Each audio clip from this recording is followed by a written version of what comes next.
ವಹಿಸಿಕೊಂಡು ಉಸ್ತುವಾರಿ ಸಚಿವನಾಗಿ ಈ ಜಿಲ್ಲೆಯ ಅಭಿವೃದ್ಧಿಗೋಸ್ಕರ ಪ್ರಾಮಾಣಿಕವಾಗಿರ್ತಕ್ಕಂಥ ಪ್ರಯತ್ನವನ್ನು ಮಾಡ್ತಕ್ಕಂಥ ಒಂದು ಮಾತನ್ನ ಈ ಸಂದರ್ಭದಲ್ಲಿ ಸಭೆಯಲ್ಲಿ ತಮ್ಮೆಲ್ಲರಿಗೆ ಈ ಜಿಲ್ಲೆಯ ಜನತೆಗೆ ನೀಡ್ತಾ, ಇವತ್ತು ನಮ್ಮ ಜಿಲ್ಲೆಯಲ್ಲಿ ಬಹಳ ವರ್ಷಗಳಿಂದ ಕುಂಠಿತವಾಗಿರ್ತಕ್ಕಂಥ ಸೂಪರ್ ಸ್ಪೆಷಾಲಿಟಿ ಆಸ್ಪತ್ರೆಯನ್ನ ಇವತ್ತು ನಾವು ಮುಕ್ತಾಯಗೊಳಿಸಿ ಜನರ ಸೇವೆಗೆ ನಾವು ನೀಡಬೇಕಾಗಿರ್ತಕ್ಕಂಥ ವ್ಯವಸ್ಥೆ ನಮ್ಮ ಕಣ್ಣು ಮುಂದೆ ಇದೆ. ಅದಕ್ಕೆ 110 ಕೋಟಿ ರೂಪಾಯಿನ ವೆಚ್ಚದಲ್ಲಿ ಈ ವರ್ಷ ಸೂಪರ್ ಸ್ಪೆಷಾಲಿಟಿ ಆಸ್ಪತ್ರೆಯನ್ನ ಪೂರ್ಣಗೊಳಿಸಿ ಅದನ್ನ ಕಾರ್ಯಕ್ರಮವನ್ನ ಎಲ್ಲ ರೀತಿಯಿಂದ ದೊರೆಯತಕ್ಕಂಥ ಸೌಲಭ್ಯಗಳನ್ನ ಜನರಿಗೆ ನೀಡಲಿಕ್ಕೆ ಈ ಸಂದರ್ಭದಲ್ಲಿ ನಾನು ತಿಳಿಸಿ ಈ ವ್ಯವಸ್ಥೆಯನ್ನ ಮಾಡಲಿಕ್ಕೆ ಜಿಲ್ಲಾಡಳಿತ, ನಾವು ಮತ್ತು ನಮ್ಮ ರಾಜ್ಯ ಸರ್ಕಾರ ಒಟ್ಟಿಗೆ ಸೇರಿ ಈ ಕಾರ್ಯಕ್ರಮವನ್ನ ಯಶಸ್ವಿಗೊಳಿಸ್ತೀವಿ ಅಂತಕ್ಕಂಥ ಭರವಸೆಯನ್ನ ಈ ಸಂದರ್ಭದಲ್ಲಿ ನಾನು ನೀಡಲಿಕ್ಕೆ ಬಯಸ್ತೇನೆ. ಹಾಸನ ಜಿಲ್ಲೆಯ ಸುರಕ್ಷಿತ ಜಿಲ್ಲೆಯಾಗಿದ್ದು ಇಲ್ಲಿ IIT ಸ್ಥಾಪನೆ ಆಗಬೇಕು ಅಂತ ಹೇಳಿ 1057.24 ಗುಂಟೆ ಭೂಮಿಯನ್ನ ಭೂ ಸ್ವಾಧೀನವನ್ನ ಹಿಂದಿನ ಆಡಳಿತ ಮಾಡಿಕೊಂಡು ಈ ಒಂದು ಕನಸು ನನಸಾಗಿಯೇ ಉಳಿದಿದೆ. ಇದು ನಾನು ಯಾರ ಮೇಲೆ ದೇಶದ ಇಚ್ಛಾಶಕ್ತಿಯನ್ನು ವ್ಯಕ್ತಪಡಿಸಲಿಲ್ಲ. ಈ ಒಂದು ನಮ್ಮ ಲೋಕಸಭಾ ಸದಸ್ಯರಿಗಿದ್ದಾರೆ, ಇದು ಕೇಂದ್ರ ಸರ್ಕಾರದಿಂದ ಆಗಬೇಕಾಗಿರ್ತಕ್ಕಂಥ ಯೋಜನೆ.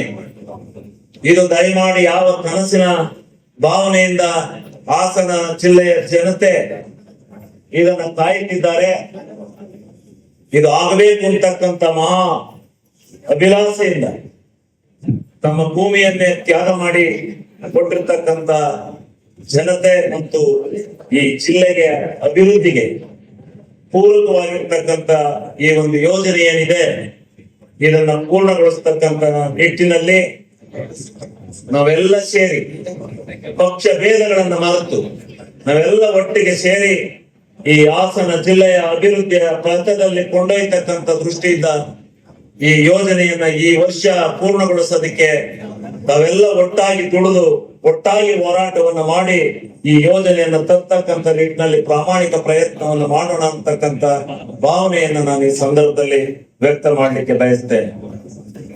ಹಾಸನ ನಗರದಲ್ಲಿ ಜಿಲ್ಲಾಡಳಿತ ಕಚೇರಿ ಒಂದು ಭೂಷಣವನ್ನು ತಂದುಕೊಡ್ತಕ್ಕಂಥ ಕಟ್ಟಡ, ಅದು ಬಹಳ ನೆನಗುದಿಗೆ ಬಿದ್ದಿದೆ. ಅದನ್ನ ಈ ವರ್ಷವೇ ಪೂರ್ಣಗೊಳಿಸಿ ಅದನ್ನ ಲೋಕಾರ್ಪಣೆ ಮಾಡ್ತಕ್ಕಂಥ ಕೆಲಸಕ್ಕೆ ನಾವು ಬಹಳ ಶ್ರಮಪಟ್ಟು ಈ ಕೆಲಸವನ್ನ ಮಾಡಿ ನಮ್ಮ ಸರ್ಕಾರದ ವತಿಯಿಂದ ಅದಕ್ಕೆ ದೊರಕಬೇಕಾದಂತ ಅನುದಾನವನ್ನ ತಂದು ಇದನ್ನ ಪೂರ್ಣಗೊಳಿಸ್ತಕ್ಕಂಥ ಪ್ರಾಮಾಣಿಕ ಪ್ರಯತ್ನವನ್ನ ನಾವು ಮಾಡ್ತೇವೆ ಅಂತಕ್ಕಂಥ ಮಾತನ್ನ ಈ ಸಂದರ್ಭದಲ್ಲಿ, ಅದು ಸುಮಾರು 20-30 ಕೋಟಿ ಹಣ ಬೇಕು ಅಂತ ಹೇಳಿದ್ದಾರೆ. ಅದೆಷ್ಟೇ ಹಣ ಆಗ್ಲಿ ಅದನ್ನು ಹೋರಾಟ ಮಾಡಿ ತಂದು ಅದನ್ನ ಪೂರ್ಣಗೊಳಿಸ್ತಕ್ಕಂಥ ವ್ಯವಸ್ಥೆಯನ್ನ ಮಾಡ್ತೇವೆ ಅಂತಕ್ಕಂಥ ಭರವಸೆಯನ್ನ ನಾನು ಈ ಸಂದರ್ಭದಲ್ಲಿ ಭರವಸೆ ಅಲ್ಲ ಆಶಯವನ್ನ ಈ ಸಂದರ್ಭದಲ್ಲಿ ನಾನು ನುಡಿಲಿಕ್ಕೆ ಪ್ರಯತ್ನಿಸಿದ್ದೆ. ರಾಜ್ಯ ಸರ್ಕಾರದ ಮಹತ್ವಾಕಾಂಕ್ಷೆ ಯೋಜನೆಯಾದಂತ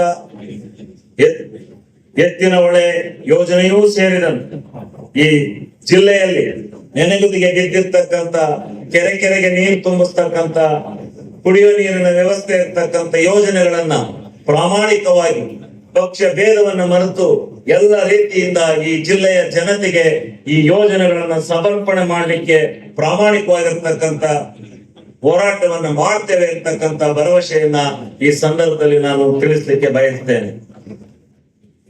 ಮತ್ತು ರಣಘಟ್ಟ ಕೆರೆ ತುಂಬಿಸುವ ಯೋಜನೆ, ಕಾಚೇನಹಳ್ಳಿ ಏತ ನೀರಾವರಿ ಯೋಜನೆ ಹಂತ 3 ಮತ್ತು ರಂಗೇನಹಳ್ಳಿ ಏತ ನೀರಾವರಿ ಯೋಜನೆ, ದುದ್ದ ಶಾಂತಿ ಗ್ರಾಮ ಕೆರೆ ತುಂಬಿಸುವ ಯೋಜನೆ, ಹಿರಿಸೇವೆ ಹೋಬಳಿಯಲ್ಲಿ ಕೆರೆ ತುಂಬಿಸುವ ಯೋಜನೆ ಪ್ರಗತಿಯಲ್ಲಿದ್ದು ಇವನ್ನ ಪೂರ್ಣಗೊಳಿಸ್ತಕ್ಕದಕ್ಕೆ ಪ್ರಾಮಾಣಿಕವಾದಂತ ಪ್ರಯತ್ನವನ್ನ ಮಾಡ್ತೇನೆ ಅಂತಕ್ಕಂತ ಮಾತನ್ನ ನಾನು ಈ ಸಂದರ್ಭದಲ್ಲಿ ಹೇಳಲಿಕ್ಕೆ ಬಯಸ್ತೇನೆ.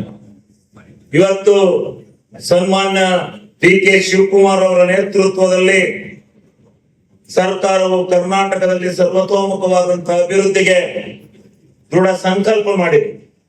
ನಮ್ಮ ಸರ್ಕಾರ ನೀಡಿರುವ ಎಲ್ಲ ಆಶ್ವಾಸನೆಗಳನ್ನು ಈಡೇರಿಸುವ ಮಟ್ಟದಲ್ಲಿ ಕಾರ್ಯೋನ್ಮುಖವಾಗಿದ್ದು ಸರ್ವರು ಸಹಕರಿಸಲು ಕೂಡಿದೆ. ನಮ್ಮ ದೇಶದ ಸರ್ವ ಜನಾಂಗದ ಶಾಂತಿಯ ತೋಟವಾಗಿದ್ದು ನಮ್ಮ ದೇಶ ಸರ್ವ ಜನಾಂಗದ ಶಾಂತಿಯ ತೋಟವಾಗಿದ್ದು ಈಗಾಗಲೇ ಪ್ರಗತಿಯ ಹಾದಿಯಲ್ಲಿದೆ. ಸಮೃದ್ಧ ಭಾರತ ಇನ್ನಷ್ಟು ಬೆಳೆಯಲಿ ಎಂಬುದು ನಮ್ಮೆಲ್ಲರ ಆರೈಕೆ. ಮತ್ತೊಮ್ಮೆ ತಮ್ಮೆಲ್ಲರಿಗೂ ಸ್ವತಂತ್ರ ದಿನಾಚರಣೆಯ ಶುಭಾಶಯಗಳನ್ನು ತಿಳಿಸುತ್ತಾ ತಮ್ಮೆಲ್ಲರಿಗೆ ನನ್ನ ಅನಂತ ಧನ್ಯವಾದಗಳನ್ನು ಅರ್ಪಿಸುತ್ತಾ ಜೈ ಹಿಂದ್, ಜೈ ಕರ್ನಾಟಕ.